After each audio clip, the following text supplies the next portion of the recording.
On the street, an officer took a newborn child from the arms of a crying woman. To everyone's shock, the next second, the officer cruelly slammed the child to the ground and followed it with a fatal stump. The woman burst into hysterical cries, and the cruel act left the onlookers petrified. However, the officer's rage was not yet sated. He drew the pistol from his waist and shot at the woman. Then, the officer ordered his soldiers to continue searching elsewhere, determined to slaughter every last one of them. It was 1939, during World War II, and after signing a pact with the Soviet Union to divide Poland, the German army unleashed relentless bombing on Poland. A girl named Irena, who narrowly escaped, returned to find a German officer had forcibly taken over her home. Her parents and 4 sisters had all gone missing in the chaos of war. Seeing this, Irena quickly walked away, pretending she had mistaken the address. A while later, a group of German soldiers stormed into a church, herding Irena and other Poles outside. They were to be forcibly sent to work in a German factory. The highest-ranking German officer in the area, Major Rugmair, personally selected several strong young people from the crowd to board a truck and follow him. Irena was among them. A few days later, assigned to work in the kitchen, Irena encountered the cruel officer again, sitting at the same table as Rugmair, chatting. It seemed they had a close relationship, and just days ago, Irena had witnessed this officer brutally killing a newborn child and its despairing mother. The officer's name was Lokita, a member of the SS Gestapo. Now, Irena had to serve Lokita with a forced smile, ultimately earning his repeated praise for her excellent cooking. Soon, Mr. Schultz, the logistics manager of the unit, noticed Irena's competence and considered promoting her to oversee the laundry room workers. The workers had exaggerated their skills, making a mess of tailoring and mending clothes. Mr. Schultz hoped Irena could resolve this issue and then shared some survival wisdom for chaotic times with her. You look down. You look neither to the left, nor to the right, nor up, nor even straight ahead. You look at your own 2 feet, taking one step at a time. What I mean is, you worry about you. You take care of you. You know only what you need to know, and the rest you will be like one of the monkeys. Hear nothing, see nothing, speak nothing. Irena then went to the laundry room, winning their trust with a sincere speech, and learned they were not tailors before the war. They had been doctors, teachers, lawyers, and artists, professions once highly respected. One evening, while serving dinner, Irena overheard Lokita discussing the next raid location with 2 subordinates. Moved by compassion, she immediately forgot Schultz's survival advice and decided to secretly warn the Jews. Early the next morning, Lokita led soldiers to the raid site, only to find no trace of Jews. Furious, Lokita grabbed a soldier's machine gun and sprayed the building with bullets. That night, while Lokita was sharing tips on dealing with Jews with Rugmair, Irena overheard Lokita's plan to take away and eliminate all Jewish workers from the factory on July 22nd. Driven by sympathy, Irena quickly informed the Jews in the laundry room, just as they were at a loss. You have to find a place to hide.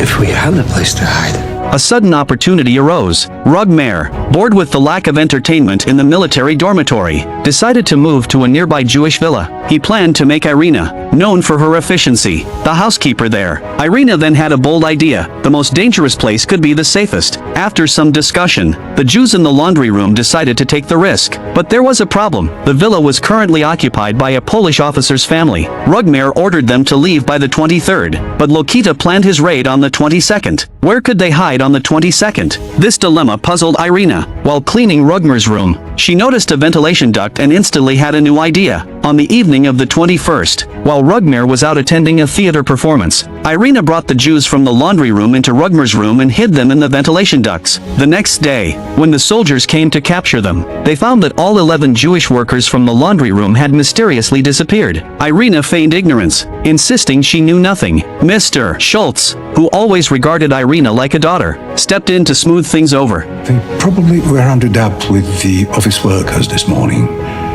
In fact, I'm sure they must have been. If the lieutenant wishes to search the laundry, I have the key.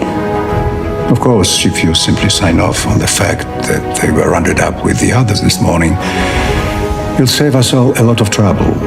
But that's up to you. On the other hand, if you can't find them, you might be the one who will be held responsible.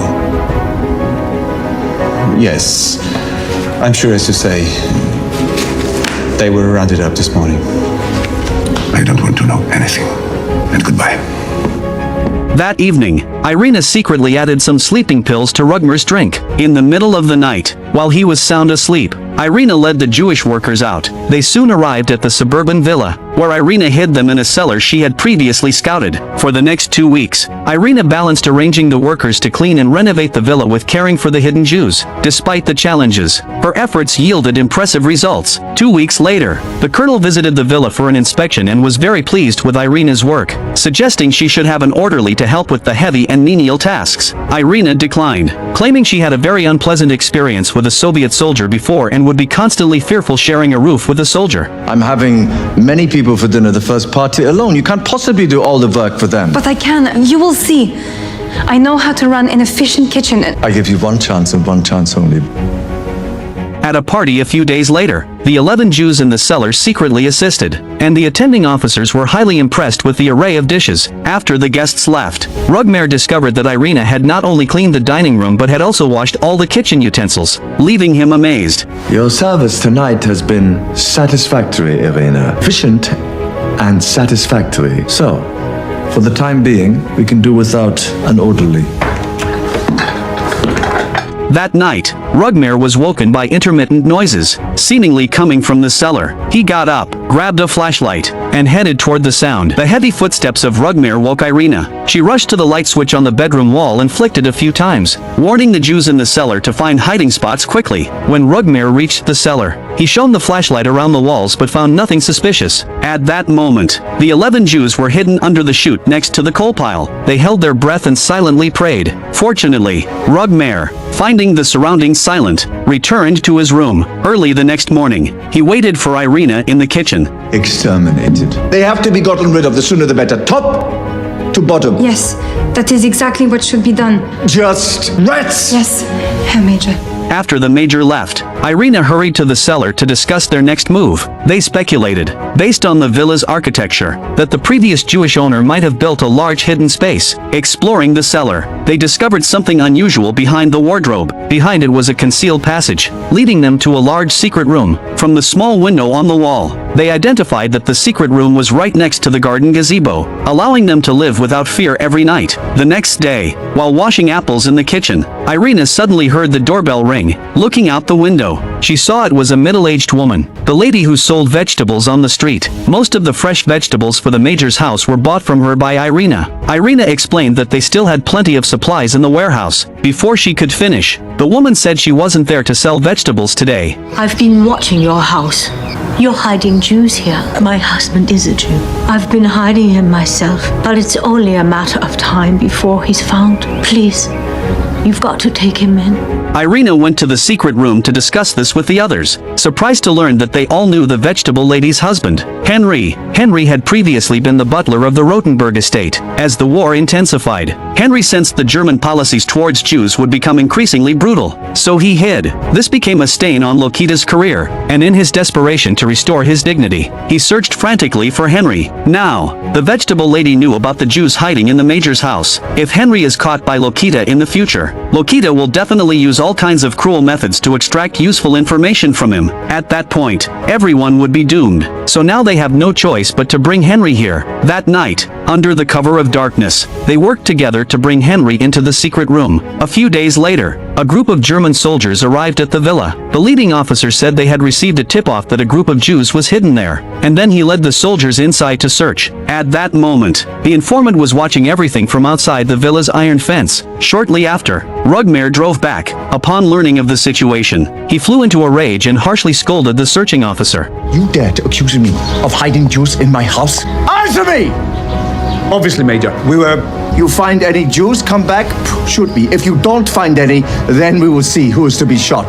The officer, caught in a difficult position, had no choice but to order the soldiers to conduct a perfunctory search. However, the next day brought a new challenge. Ida, one of them, suddenly discovered she was several weeks pregnant. Given their precarious situation, let alone bringing another child into the world, they decided to have an abortion after discussing it. One of the doctors gave Irena a list of the necessary medications, but as a devout Catholic and a traditional Pole. Irena was firmly against abortion. The church's teachings strictly prohibit it. And a few days ago, she had helplessly watched Lokita cruelly kill a Jewish baby in the street. We have to live. Otherwise, the Hitlers of the world have won. After a heartfelt persuasion from Irena, they all regained their hope for life and abandoned the abortion plan. A few days later, Irena received a blackmail letter from the informant at the villa's door. The letter started with insults and demanded that she bring a large sum of money to the train station at 7 p.m., place the money bag on the bench next to the clock, and leave. If she didn't comply, Lokita would come after them. At this critical juncture, they realized they might find a breakthrough from the letter itself. Show the note to the major. What would happen if we simply tore off? One will think it was left for the major. Sure enough, after reading the letter, Rugmare was furious. He called Lokita, scolded him, and told him to handle it himself. Lokita soon came up with a solution and reported to the major. That night, Irena took the money bag to the designated location at the agreed time. As she placed the bag and turned to leave, a burly man descended the stairs, grabbed the bag, and started to walk away. At that moment, Lokita, who was watching from a distance, blew his whistle. Several of Lokita's men instantly rushed in, tackled the man, and began beating him. Uncomfortable with the violence, Irena left the scene. Back at the villa, Rugmare poured Irena a drink to calm her nerves. Shortly after, Rugmare received a call from Lokita, who informed him that the man had been executed and hoped the incident wouldn't damage their friendship. After everything was settled, Rugmare was very pleased with Irena's performance and decided to give her a day off the next day. A few days later, while out buying groceries, Irena saw Lokita with a group of soldiers erecting a large gallows in the city square. Several people, including children, were hanged for harboring Jews. Lokita ordered their execution, and the sight deeply traumatized Irena. Back at the villa, 3 Jewish women came to the hall, asking Irena what she needed help with today. Seeing Irena's grave expression, they wanted to know what was wrong. Just then, Rugmare returned with a briefcase and was shocked by the scene in front of him. Seeing the pregnant Jewish woman with her large belly stunned him even more. After the 3 Jewish women left, Irena went back to see the major. Rugmare took several large gulps of liquor and loudly scolded Irena as she walked in. You have killed us both. Shut up. In the end, Colonel Rugmare couldn't bring himself to take action because he had deeply fallen in love with the beautiful, kind, and capable Irena during this time. Then he placed the gun on the table and started sharing his thoughts with Irena. He was tired of the endless killing and, facing the current situation, planned to help Irena by allowing the Jews to continue hiding there. After Christmas, Rugmare received a call from Berlin headquarters, informing him that he would be sent to the Eastern Front to fight the Soviet army. The major suspected that Berlin headquarters had believed recent rumors that he had fallen in love with a Polish girl, so the major specifically instructed Irena to lead the Jews into the forest after he left. On the day Rugmare departed, Irena dressed everyone in the clothes she had prepared in advance. Disguised, they successfully passed through the German checkpoint. They reached the forest at midnight, where the vegetable lady and some Polish partisan friends were waiting to meet them. Everyone hugged Irena and thanked her one by one. Then they waved goodbye, hoping to meet again someday. In 1945, after the end of World War II, Irena was imprisoned by the Soviets on charges of being a double agent.